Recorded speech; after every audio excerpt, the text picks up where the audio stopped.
প্রতিদিনের এক রকমের চিকেন রান্না খেতে খেতে সবাই বোর। আজকে ভাবলাম কোরিয়ান্ডার চিকেন বানাবো। তো যে বাবা সেই কাজ।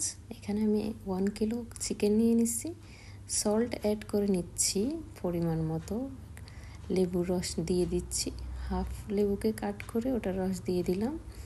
এখন মিক্স করে নিচ্ছি ভালো করে। এখানে green chilli, ginger, garlic and coriander leaves সব মিক্স করে ভালো করে ব্লেন্ড করে নিব। ব্লেন্ড করা হয়ে গেছে। এখান থেকে আমি হাফ মিক্স করে নিচ্ছি। এখানে কার্ড নিয়ে নিলাম, 2 স্পুনের মতো কার্ড দিয়ে দিলাম। এখানে ব্লেন্ডার করা মশলাটা আমি অ্যাড করে নিচ্ছি। অর্ধেক মশলা আমি এখানে অ্যাড করছি, আর অর্ধেক আমি ফ্রাই করার সময় দিব। তো আমি 1 আওয়ার রেস্টে রেখেছি মিক্স করে। এখানে আমার কড়াইতে তেল দিয়ে সব গরম মশলা দিয়ে দিচ্ছি। এখন ব্লেন্ডার করা মশলাটাও দিয়ে দিচ্ছি, আবার কাঠটাও দিয়ে দিলাম। ভালো করে আমি ফ্রাই করে নিব। সবগুলোকে মিক্স করে নিচ্ছি। মিক্স করে আমি কিছুক্ষণ এটাকে ভালো করে ফ্রাই করেছি।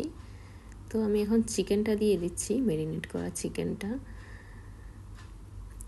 করা চিকেনটা দেওয়া হয়ে গেছে। এখন আমি এটাকে মিক্স করে নিব, নাড়িয়ে সবটা মিক্স করে একটা লিড দিয়ে আমি ঢেকে দিয়েছি। কিছুক্ষণ রান্নার পর এরকম কালার হয়েছে, দেখতে পাচ্ছেন, অনেক সুন্দর কালার এসেছে।